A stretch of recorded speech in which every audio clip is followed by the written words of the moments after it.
Bonjour à toutes et à tous, heureuse de vous retrouver en ce mercredi 29 janvier. Bonjour Gilles Danzmann et bonjour Clémence Bottineau. Bonjour. Merci d'être avec nous, Miss France 2020. On vous a laissé le temps de vous installer, de prendre vos marques et on avait très envie de vous recevoir. Donc on est ravis de vous avoir. Vous êtes là avec votre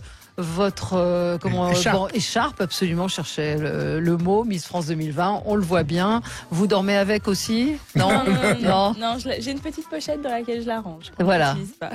Et vous nous disiez juste avant de venir, vous prenez le métro Bah oui, ça peut m'arriver. Quand les journées où justement j'ai pas de représentation, mais que j'ai des petites courses à faire ou ce genre de choses, je prends mon métro. Est-ce que les gens vous reconnaissent? Je sais pas, honnêtement, j'essaie de. Je regarde pas trop, mais c'est vrai que ça peut m'arriver de croiser les regards des gens et je vois qu'ils ont une petite. Ils se disent, tiens, j'ai déjà vu quelque part. Son visage me dit quelque chose, mais en général, ils osent pas. Ou de toute façon, c'est dans le métro, donc les gens sont relativement pressés, mais j'ai déjà remarqué des petits regards. Des petits regards, mais il n'y a pas d'émeute pour l'instant, pas encore autour de vous. Alors, on va revenir sur ce premier mois écoulé, pratiquement un mois jour pour jour. De votre règne de Miss France. Est-ce que la télévision, vous la regardez? Est-ce que vous regardez les séries sur Netflix, sur Amazon, sur OCS? Ah oui, bien sûr. Ah oui, là, j'ai regardé pas mal de séries les dernières semaines. Ouais. J'ai regardé You. La saison 1, la saison 2? J'avais déjà vu la saison 1, mais là, j'ai regardé la saison 2. Ah, d'accord. Hier soir, vous avez regardé la télé? Non. Vous faisiez quoi hier soir? Hier soir, je suis allée me coucher. J'ai fait des crêpes et je suis allée me coucher. Des crêpes? Ah bah oui, des crêpes. C'est pourquoi? C'est tout. Vous avez vu, je suis un peu cliché. En fait, non, sincèrement, vous savez que, alors, soit je mets un petit peu de bière, soit je mets un capuchon de rhum dedans. De rhum vieux. Est-ce que vous cuisinez beaucoup? J'essaye. En fait, après, quand j'étais étudiante, je cuisinais un petit peu à l'étudiante. Des pâtes. Non, mais des crêpes, faire des crêpes un mardi soir, c'est un peu incongru quand même. Je sais pas, j'avais envie de manger des crêpes. Ah, mais c'est bientôt la Chandeleur. Oui, absolument. Alors hier soir à la télévision, il y avait la rediffusion sur France 3 du téléfilm Meurtre en Pays d'Oléron avec Michel Simès. On a un auditeur qui nous dit s'il y en a un qui doit abandonner sa carrière, c'est bien lui. Il est mauvais comédien. Je ne sais pas, j'ai pas vu, je me prononcerai pas. En tout cas, c'est ce qui est arrivé en tête avec 4 193 000 téléspectateurs pour une rediffusion incroyable. C'est 400 000 téléspectateurs de plus que la semaine dernière. Et la première diffusion en mars avait réuni 5 180 000 téléspectateurs. Donc, tout le monde ne partage pas l'avis de notre auditeur. Magnum, la série de TF1 qui est un petit peu à la peine. 3 442 000 téléspectateurs. 100 000 de moins que la semaine dernière. Ça baisse un petit peu à chaque fois. Et puis, troisième position pour M6, 1 705 000 téléspectateurs. Qui veut être mon associé? Score relativement stable par rapport à la semaine dernière, mais l'intervention du patron d'M6, Nicolas Taverneau, qui s'est engagé personnellement pour l'émission, oui, ça n'a pas fait remonter franchement les audiences. C'était spécial vert hier, c'était chiant. C'était chiant, bon, je ne vais pas regarder. C'était que des inventions pour la nature, l'écologie. Et puis, il y avait une soirée spéciale, peut-on en finir avec l'antisémitisme sur France 2, 1 174 000 téléspectateurs, moitié de l'audience la semaine dernière. C'est une déception pour ce documentaire qui pourtant était assez réussi, très pédagogique et tout à fait dans ce que le service public doit faire. Clémence m'a fait les gros yeux quand j'ai critiqué l'écologie. Je crois qu'elle est très écolo, Miss France 2020. Vous êtes écolo? Non, alors, j'essaye. Après, je pense qu'on devrait tous être un petit peu écolo. Vous faites quoi, vous? Au moins le tri sélectif. Après, je pourrais faire beaucoup plus. Mais c'est bien qu'il y ait ce genre d'émissions, notamment sur ce qu'on peut faire, de mieux. Ouais. Par exemple, l'avion, est-ce que ça vous viendrait à l'idée de compenser, parce que vous voyagez, vous déplacez? Vous savez qu'aujourd'hui, on peut compenser en achetant des arbres, en finançant, la plantation d'arbres en Inde ou un petit peu partout dans le monde. C'est une chose que vous pourriez faire? J'ai pas compris. C'est-à-dire que pour compenser les émissions de gaz à effet de serre, il y a plusieurs associations qui proposent de planter des arbres. Ça, c'est une très bonne initiative. Oui, c'est une belle initiative, tout à fait. Oui. Alors, Cédric nous dit l'acteur de Magnum a le charisme d'un gravillon. Voilà, ça c'est dit. C'est bientôt la fin. C'est bientôt la fin. Il y aura peut-être une nouvelle série. Pour l'instant, nos auditeurs nous appellent 0826 300 300. Qu'avez-vous regardé, vous, hier à la télévision? Nelly est en ligne avec nous. Bonjour Nelly. Bonjour Valérie. Alors, vous avez regardé Magnum? J'ai regardé Magnum, oui. Et alors, ça vous a plu ou vous trouvez, comme notre auditeur, qu'il a un charisme de gravillon? Ça me fait rire. Ouais, ça peut être ça, mais bon, après, c'est sympa. C'est une série on se détend devant, et puis l'avantage, là, on a eu la fin de la découverte, en fait, ils ont retrouvé l'or, on va dire, et bon, ça évolue. Je trouve qu'en plus, là, maintenant, c'est sans réfléchir, on regarde ça. Oui, c'est de la détente. C'est de la détente. Merci Nelly de nous avoir appelé des Pyrénées-Atlantiques. Frédéric, bonjour. Vous nous appelez de Toulouse. Bonjour. Alors, bonjour à vous, bonjour à toute l'équipe. Qu'avez-vous regardé, vous, hier, Frédéric? J'ai regardé Meurtre en Pays d'Oléron, donc. Ouais. Vous ne l'aviez pas vu lors de la première diffusion? Non. C'est la première fois que je voyais ce téléfilm-là. Ouais. Et alors, vous en avez pensé quoi? Il y a des scènes de crime quand même qui sont assez violentes, qui sont assez dures. Hein. Ouais. Notamment le film commence par qu'est-ce qu'on voit, la première image et la première scène de crime. On voit le corps d'un homme nu recroquevillé sur une pierre tombale. Ça vous a choqué? Oui, il y a des images un peu glauques comme ça. J'ai trouvé dans ce film. Après, j'aime beaucoup le médecin légiste qui accompagne, vous savez, le commissaire. Ouais. Moi, je trouve que ce comédien, il a un côté humoristique, si vous voulez, un peu comme ça. Même dans ce film grave, qui lui va bien. Je trouve que ça lui va bien, ce côté-là, dans une enquête un peu sombre. Et là, je jette un peu des fleurs à son réalisateur, donc qui est Thierry Binisti, que je connaissais pas. Ouais. Et parce que après toutes ces enquêtes, toutes ces scènes de crime, j'ai envie de dire, j'ai l'impression que ce réalisateur joue quand même un peu sur l'ombre et la lumière, puisqu'à la fin du film, on voit que les enquêteurs tombent mutuellement amoureux l'un de l'autre et s'en vont comme ça sur un hors-bord, sur un coucher de soleil. Vous nous avez raconté la fin, mais on ne pourra pas revoir la troisième diffusion. En tout cas, ça vous a plu, c'est ce que j'en conclus, mais c'est une série qui marche très très bien, Meurtre en Pays d'Oléron. Merci beaucoup Frédéric, de nous avoir appelé. Mickaël lui a regardé le concert pour la planète hier sur W9. Je ne sais pas ce que ça a fait. Non, moi non plus. Qu'est-ce que vous regardez alors, vous, à la télévision? Les séries? Oui, je regarde beaucoup de séries. Après, je regarde aussi des infos quand j'ai le temps et que j'entre pas trop tard. Mais oui, principalement Netflix. Je pense qu'on est une génération qui Et vous la regardez où, la télévision? Sur votre ordi ou sur une télé? Non, sur une télé. Sur une télé, oui. J'ai gagné une télé avec Miss France. Alors, elle est grande, je la c'est une grande télé. Oui, elle est assez grande quand même. Sans le concours Miss France, vous n'aviez pas de télé avant? Si, j'avais une télé, mais elle était plus petite. C'était une télé étudiante. Vous avez quoi comme souvenir d'enfance de la télévision, d'émissions cultes que vous regardiez? Je regardais beaucoup Disney Channel à l'époque, quand j'étais petite. Après, par exemple, Koh-Lanta aussi sur TF1. Je suis née avec Koh-Lanta, moi. Vous pourriez le faire? Petite, j'aurais aimé. Là, avec un peu plus de recul, je suis pas trop sûre. Est-ce qu'il y a des émissions auxquelles vous aimeriez participer? Oui. Oui. Comme Danser avec les stars? The Voice? The Voice, non. The Voice, j'aurais aimé, mais j'ai pas eu la voix qui allait avec, malheureusement. Alors, quelle émission vous aimeriez faire? Danser avec les stars, je pense que c'est une émission qui fait rêver. Après, il y a aussi des émissions vachement humoristiques que je regardais aussi. Par exemple, il y avait Vendredi tout est permis. Ouais. Après, je regarde aussi beaucoup de reportages, que ce soit sur M6. Et donc, une émission à laquelle vous aimeriez participer? Oui, Danser avec les stars. Alors, je sais, il y a Fort Boyard aussi. Je sais que. Toutes les années, les Miss. Oui, vous y participez. Oui, j'ai hâte. Je pense que je vais participer et j'ai hâte. J'ai un petit peu peur, mais j'ai hâte.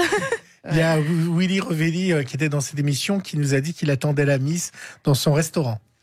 Donc, super. Il vous attend pour goûter ses plats cuisinés. Super. Pour aller. Allez, on va passer au zapping de Gilles. Sud Radio, le 10h midi, les médias, l'instant zapping. Valérie, pas facile en cette période de présenter ses vœux à son personnel. Alors, je vous ai donné quelques exemples dans les précédents zappings. Hier, c'était au tour de la maire du 20e arrondissement d'être interrompue, alors dès le début de ses vœux, au cri de « On ira jusqu'au retrait ».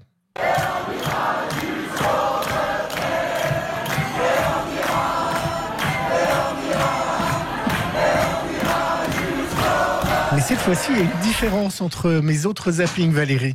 Car la mère macroniste Frédérique Calandra n'est pas du genre à se laisser faire. Elle n'a pas hésité à les insulter. Alors, tendez bien l'oreille parce que le son est compliqué. Mais elle a commencé à les insulter en leur disant « bande de sagouins ».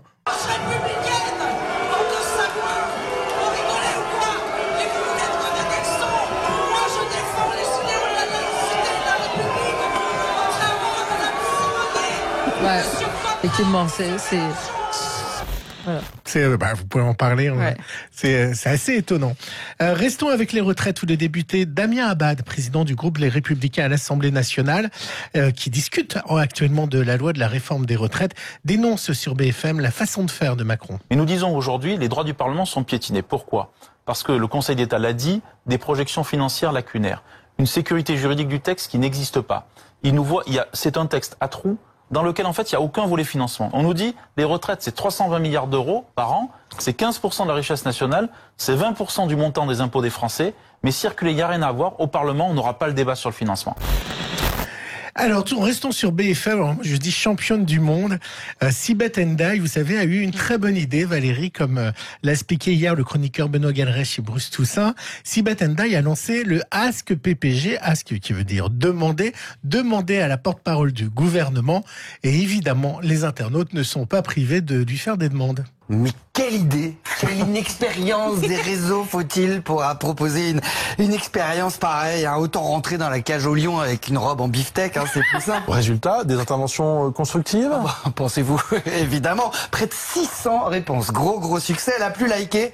La voici. Où est le coffre de Benalla? 1200 j'aime posés par Thomas. Un autre espère régler un trauma d'enfance. Pourquoi Actarus fait-il 2 tours successifs sur lui-même pour entrer dans Goldorak, hein? Qui sont les snorkies? J'ai aussi. Est-ce que tu viens pour les vacances? Pourquoi Jack n'est pas monté avec Rose sur la planche? Demande Sarah, qui a vu Titanic comme tout le monde et se n'a jamais remis. Un LBD. Peut-il descendre un koala à 30 mètres par temps sec? Beaucoup de succès aussi pour celle-ci, s'enquiert Romain. D'autres comme Julia ont de vraies questions existentielles. Si je me mange moi-même, est-ce que je deviens 2 fois plus grosse ou est-ce que je disparais complètement? Voilà, gros succès. Et puis pour finir, une injustice, un crime de lèse-majesté. Alors vous le savez peut-être pas, Valérie et Clémence, mais chez Cyril Hanouna, eh bien il y a une rubrique qui s'appelle les Olympiades. Et ben ça lui a causé des soucis. Sachez que ce matin au bureau, je vous raconte encore une darka qui nous arrive, on a reçu un coup de fil du comité olympique. Ah ouais, qui nous a dit on peut pas appeler cette séquence les Olympiades, sinon faut payer une très forte somme. Alors, on continue à l'appeler les Olympiades, on paye une très forte somme. Mais résultat, aujourd'hui ça s'appelle les Babes Olympiades. C'est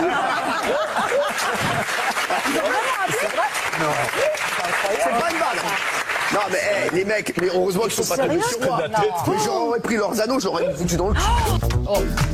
Très chic. Très chic. Vous êtes allé chez Cyril Hanouna? Oui, j'y suis allée. Ouais. Alors, ça on s'est a bien peur passé? Oui, ça s'est bien passé.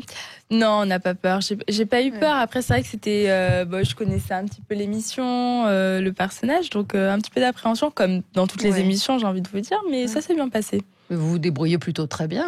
C'est gentil. Ah, vous avez du vocabulaire pour une Miss, c'est étonnant. Allez, je ferai comme si j'avais pas entendu. Il y a des émissions qui vous font peur? Non, je pense que celle que je redoutais le plus, je les ai faites. Et ça s'est bien passé. C'était laquelle, celle que vous redoutez le plus? Sur celle que je connaissais vraiment, par exemple, Quotidien. C'était juste après mon élection. Donc, c'est une émission que j'aimais beaucoup, que je regardais. Donc, j'avais beaucoup d'appréhension parce que, comme je l'avais dit à Yann Barthès, en fait, il y a 6 mois avant d'être Miss France, je suis venue voir Quotidien, mais j'étais dans le public. Ah, d'accord. Donc, je me retrouve, je passe de cacher derrière quelqu'un, je crois qu'on me voyait même pas sur les images, à être interviewée. C'est incroyable. Et vous aviez peur qu'il vous chambre un petit peu, ou c'était plus impressionné parce que alors un peu plus. J'étais plus impressionnée. Surtout que c'était au début, mais là ça s'est vraiment super bien passé. Alors Mickaël vous demande quelle ancienne Miss admirez-vous le plus? J'en admire beaucoup, que ce soit Iris, Flora, Laurie Tillman. Enfin, honnêtement, en fait, elles ont des parcours. Même Marine, elles ont des parcours qui sont tellement différents, et c'est ça qui fait un petit peu la diversité de Miss France, et je trouve ça fabuleux. Donc, si je pouvais, je pense que je piocherais un petit petit peu dans chaque Miss. Dans chaque Miss, ouais. Oui. Qu'est-ce qui s'est passé depuis un mois, depuis cette beaucoup élection? de Beaucoup de choses. Il s'est surtout passé que ça y est, j'ai réalisé que j'étais Miss France et comme vous l'avez dit tout à l'heure, j'ai vraiment pris mes marques. Je sens maintenant que j'ai pris mon rôle pleinement et par exemple peut-être qu'il y a un mois j'aurais été complètement stressée de venir discuter avec vous sur ce plateau, mais en fait maintenant ça se passe plutôt bien. J'ai moins d'appréhension. C'est quoi votre quotidien? Mon quotidien, il est un peu changeant parce que je fais jamais les mêmes émissions, je change de ville. Par exemple, en général, le week-end, je vais dans des régions différentes. Je suis allée en Aquitaine le week-end dernier. Avant, j'étais en Picardie. Vous faites quoi? Des foires, des séances de dédicaces. Voilà, je sais qu'il y a le salon de l'agriculture bientôt, donc je le ferai aussi. Donc Vous êtes végétarienne ou vous allez manger Non, du je suis pas saucisson, végétarienne. J'aime beaucoup le saucisson. Mais je l'avais fait aussi le salon de l'agriculture, mais c'est pareil. Je l'avais pas fait en tant que Miss France, donc ça va être un regard différent. Ouais, ça va être. Il va y avoir de la rillette, du saucisson, du jambon, du vin. J'aime beaucoup. Vous êtes épicurienne? J'essaye. Ouais. Vous êtes retournée en Guadeloupe depuis? Oui, je suis retournée en Guadeloupe. Ouais. Oui, je suis retournée en Guadeloupe et c'était absolument incroyable. Il y a combien de temps? C'était il y a environ 2 semaines. 2 semaines. Et c'était l'accueil?